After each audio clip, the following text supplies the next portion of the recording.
Hello everyone, welcome to यूरिस channel. Last video में हमने देखा था कि यूता यूजी को मारने वाला था। आगे क्या हुआ जानने के लिए नेक्स्ट वीडियो स्टार्ट करते हैं बिना किसी देरी के। यूता यूजी को तलवार से मार रहा था और यूजी के अंदर बैठे सुकुना को भी हम देखते हैं। वही नावा अपने सुपर स्पीड से चोजो को मार रहा था। चोजो को उसकी टेक्निक समझ नहीं आ रही थी। इतनी मार खाने के बाद भी वो खड़ा हो जाता है।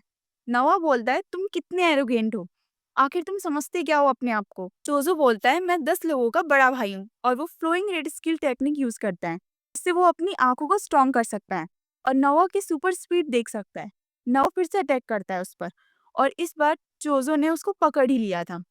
नवा उसके पेट में चाकू मार देता है और चोजो का ब्लड निकलने लगता है। नवा बोलता है, तुम बहुत एरोगेंट हो, इसलिए मुझे वेपन यूज करना पड़ा और तुम ब्लड मैनिपुलेशन यूज कर सकते हो, तो अपने बहते हुए ब्लड को भी कंट्रोल कर लोगे और फिर इस कंडीशन में कब तक लड़ पाओगे। वैसे मैंने नाइफ यूज किया है, ये किसी को बताना मत। जो सॉर्सरर वेपन लेके घूमते हैं वो मुझे भी बिल्कुल पसंद नहीं है। मेरे बड़े भाई भी ऐसे बेवकूफों की तरह घूमते रहते हैं और उनकी हिम्मत देखो, तो जी को गालियां देते हैं। जोजो पूछता है, तुम अपने भाइयों से नफरत करते हो क्या? नवा बोलता है, हाँ, बड़ा भाई जो छोटे भाई से भी कमजोर हो उसको तो डूबकर मर जाना चाहिए। जोजो बोलता है, हो सकता है उन बड़े भाइयों की वजह से तुम आज पावरफुल हो। एक बड़ा भाई अपनी छोटे भाई का रोल मॉडल होता है। अगर वो किसी गलत रास्ते पर जाता है तो वो छोटे भाई को उस रास्ते पर जाने से रोकता है, और अगर किसी सही रास्ते पर जाते हैं तो छोटे भाई उसको फॉलो करते हैं। हो सकता है तुम इतने स्ट्रांग इसलिए हो कि तुम्हारे बड़े भाई वीक है और मुझसे पूछते हो कि मैं इतना एरोगेंट क्यों हूँ, क्योंकि मेरा कोई रोल मॉडल नहीं है। नवा की नजर नीचे जाती है। चोजो का ब्लड सब जगह फैल गया था। चोजो आगे बोलता है, भले ही मैं कितनी भी गलतियां करूं, मुझे अपने भाइयों से आगे रहना पड़ता है, इसलिए मैं इतना स्ट्रांग हूँ। तभी यहाँ ब्लड की बाढ़ आ जाती है। नवा को समझ नहीं आता कि इतना ब्लड बहने पर भी चोजो जिंदा कैसे है। उसको पता ही नहीं है कि चोजो एक डेथ पेंटिंग बूम है, जो कि कर्ट्स और इंसान के बीच का हाइब्रिड्स होते हैं और ये अपनी कर्ट्स एनर्जी ब्लड में बदल सकते हैं। जब तक इनके पास कर्ट्स एनर्जी है, ब्लड बहने से नहीं मरते। नवा चोजो के ब्लड से किसी तरह भागता रहता है, फिर इसके पैर जमीन से चिपक जाते हैं जैसे कि ग्लू हो, और चोजो उस पर पियर्सिंग ब्लड से अटैक करने लगता है। नाओ के पास भी अपने फादर की 24 एसपी टेक्निक है, जिसमें सेकंड के अंदर 24 मूव्स कर सकता है। लेकिन उसको पता नहीं था चोजो के पास सुपरनोवा टेक्निक है, जो उसने 150 साल की मेहनत से बनाई है। इसमें वो टारगेट पर हर तरफ से अटैक कर सकता है। नवा भी फंस जाता है। चोजो जान से मारने ही वाला था, तभी यूटा पीछे से आता है और उसको एक मुक्का मार देता है, और वो यूजी की बॉडी भी साथ में लाया था। नवा को उल्टी होने लगती है क्योंकि चोजो इंसान नहीं है। उसका ब्लड नवा के लिए पॉइजन का काम कर रहा था। यूता बोलता है, मैं तुम्हें ठीक कर सकता हूँ। मेरी रिवर्स कर्ट्स टेक्निक से मैं दूसरे लोगों को हील कर सकता हूँ, लेकिन बदले में तुम्हें खुद हायर अप्स को जाके बताना होगा कि मैंने यूजी को मार दिया है। इसके बाद यूजी का एक विजन देखते हैं। जब वो एक छोटा सा बच्चा था, अपने फादर जिन को देखता है। तभी यहाँ यूजी के ग्रैंडपा वासुकी आते हैं, जो जिन से बोलते हैं, तुम अपनी लाइफ कैसे भी जियो, लेकिन उस औरत से दूर रहना, वरना तुम मारे जाओगे। जिन बोलता है, बच्चे के सामने तो ऐसी बातें मत करो, बच्चों को बहुत कुछ याद रहता है। वासुकी बोलता है, मैं जानता हूँ तुम्हें एक बच्चा चाहिए था, लेकिन काओरी की मौत। और तभी वहां एक औरत आती है और वो बोलती है, क्या हुआ फादर इन लॉ? ये असल में यूजी की मदर काओरी है और इसके हेड पर हम वैसे ही निशान देख सकते हैं जैसे कि आर्टिफिशियल गेटों के हेड पर है। ये सपना यहीं खत्म होता है। यूजी की आंख खुल जाती है। युदा उसके बगल में बैठा हुआ था और बोलता है, शुक्र है कि तुम जिंदा हो। और कुछ महीनों पहले की बात है, गोजो सेन से मिलने आए थे और बोला था कि मैं तुम्हारा ध्यान रखूं, तो मैंने तुमसे लड़ने का सिर्फ नाटक किया था। गोजो ने बोला था कि कल को मुझे अगर कुछ हो गया, यूता तुम फर्स्ट एंड सेकेंड ईयर का ख्याल रखना, बाकी का तो हकारी खुद संभाल सकता है। यूता बोलता है, आप तो गोजो सेंसे हो, आपको क्या ही होगा। गोजो बोलता है, खासकर यूजी का ख्याल रखना, वो तुम्हारी तरह ही है, उसको भी एक बार मौत की सजा मिल चुकी है। इसलिए यूता ने यूजी को मारने का नाटक किया। अगर वो मना करता तो किसी और को मारने भेजा जाता। हायर अप्स भी कोई बेवकूफ नहीं है। मैं तुम्हें सच में मारूं, इसके लिए मैंने उनके साथ बाइंडिंग बॉल ली थी, इसलिए मुझे तुम्हें सच में मारना पड़ा। यूजी पूछता है, तो फिर मैं जिंदा कैसे हूँ? यूता बोलता है, रिवर्स कर्स टेक्निक की वजह से। यूजी का हार्ट बंद होते ही उसने तुरंत हील कर दिया था। इससे हायर अप्स को दी गई कसम भी हो गई और यूजी भी नहीं मरा। यूजी के लिए मरकर जिंदा होना कोई नई बात नहीं है, और ज्यादा लोग ये नहीं जानते कि यूता दूसरों को हील भी कर सकता है। कभी ना कभी लोगों को पता चल ही जाएगा। तभी यहाँ मगूमी आता है और यूजी से बोलता है कि हम जुजुत्सु हाई वापस जा रहे हैं, हम तुम्हें छुपाकर अंदर ले जा सकते हैं। यूजी बोलता है, मैं नहीं जा सकता, क्योंकि शिबुया कांड में इतने सारे लोग मेरी वजह से मारे गए।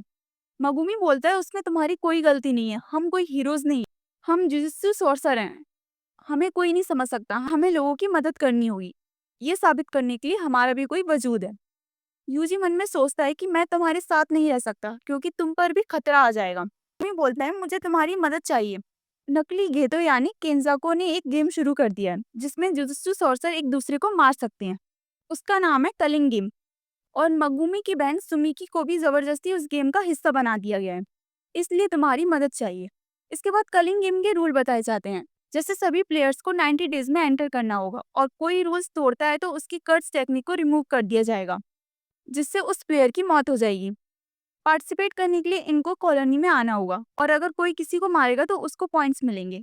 और भी रूल्स हैं जिस पर हम आगे बात करेंगे। यूजी अब युदा से बोलता है कि सुकुना मगुमी के लिए कुछ तो प्लान कर रहा है। शिबुआ में मुझे सुकुना की कई सारी फिंगर्स खिलाई गई थी, जिससे सुकुना ने मेरी बॉडी पर कंट्रोल ले लिया था और मेरे अंदर सुकुना की 15 फिंगर है। मुझे यकीन है सुकुना मेरी बॉडी पर अब कंट्रोल नहीं ले पाएगा, लेकिन अगर मैं कभी सुकुना बन जाऊं तो तुरंत मुझे मार देना।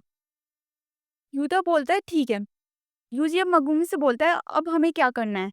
मगुमी बोलता है सबसे पहले तो हमें जुजुत्सु हाई वापस जाके मास्टर टेंजो से मिलना है, पूछना है कि हम गोजो को फिर से आजाद कैसे कर सकते हैं और केंजा को आखिर क्या प्लान कर रहा है और कलिंग गेम में वो क्या करना चाहता है। इन सवालों का जवाब मास्टर टेंजो ही दे सकते हैं। यूजी बोलता है मिस यूकी को ये बात पता है क्या। मगुमी बोलता है ये आइडिया ही यूकी का है, वो पहले से ही जुजुत्सु हाई में छुपी हुई है। यूजी बोलता है मास्टर टेंजो की बैरियर को हम पार कैसे करेंगे, उसमें 1000 दरवाजे होते हैं जो घूमते रहते हैं, उनमें से एक ही टॉम ऑफ स्टार कॉरिडोर तक ले जा सकता है जहां मास्टर टेंजर रहते हैं। अगर हम सही दरवाजे नहीं चुनेंगे तो टेंशन भी नहीं मिल पाएंगे। अब यूजी मगुमी से पूछता है कि नुबारा का क्या हुआ, वो ठीक है या नहीं। मगुमी कुछ नहीं बोलता और अपना सर नीचे झुका लेता है। इसका मतलब नुबारा इस दुनिया में नहीं है, जो सुनकर यूजी को बहुत बुरा लगता है। तभी चोजो यहाँ आकर बोलता है कि उस बैरियर में घुसने का रास्ता मैं बता सकता हूँ। महितो ने वहां से एक बार डेथ पेंटिंग सुकुना की फिंगर चुराई थी, हम भी वही करेंगे। और ये लोग सब जुजुत्सु हाई में आ जाते हैं जहाँ इनको माँ की मिलती है, जो बिल्कुल अलग दिख रही थी क्योंकि शिबुआ कांड में जोगो ने उसको जला दिया था। हेमनली रिस्ट्रिक्शन की वजह से उसकी बॉडी तो ठीक हो गई पर निशान रह गए। यूकी भी यही थी। जोसेफ उनको बताता है कि स्टार कॉरिडोर के रास्ते में एक तिजोरी है जिसमें जुजुत्सु हाई अपने कट स्टूल और बाकी के ऑब्जेक्ट्स को रखता है, और उस तिजोरी में चोजो के 6 भाइयों की डेथ पेंटिंग रखी हुई है और अपनी टेक्निक से चोजो लोकेशन सेंस कर सकता है। माकी बोलती है कि वो सब तो ठीक है पर ये आदमी कौन है। यूजी बोलता है अभी के लिए समझ लो ये मेरा भाई है, जो सुनकर चोजो को बहुत खुशी होती है और चोजो उनको सही दरवाजा बताता है जिससे ये लोग स्टार कॉरिडोर पहुंच जाते हैं। चोजो को यहाँ तिजोरी तक जाने का रास्ता भी दिखाई देता है। भाइयों को जल्दी से यहाँ से आजाद करूंगा। और इन लोगों को एक जगह पर ब्लड के स्पॉट्स भी मिलते हैं और ये वही जगह है जहाँ तोजी ने रिको को गोली मारी थी।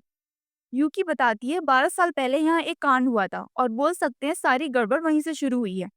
और सब मेन हॉल में जाते हैं लेकिन वहाँ लाइट के अलावा कुछ नहीं था। यूकी बताती है टेंजन की मर्जी होती है तभी वो दूसरों को दिखते हैं। गोजो सील हो गया है तो उन्हें लगा टेंजन उनसे मिलना चाहेगा। ये लोग सब वापस मुड़कर जाने लगते। तभी टेंजन बोलता है कैसे हो तुम लोग। जैनिन फैमिली का माकी यानी माकी, मिची जैन के ब्लड यानी यूता, डेथ पेंडिंग यानी चोजो और सुकुना के वेसल यानी यूजी। और एपिसोड यहीं एंड होता है। आपको कैसा लगा ये ज़रूर बताना। अगर आप चाहते हैं मैं नेक्स्ट एपिसोड बनाऊं तो कमेंट नेक्स्ट करना और चैनल को सब्सक्राइब करना।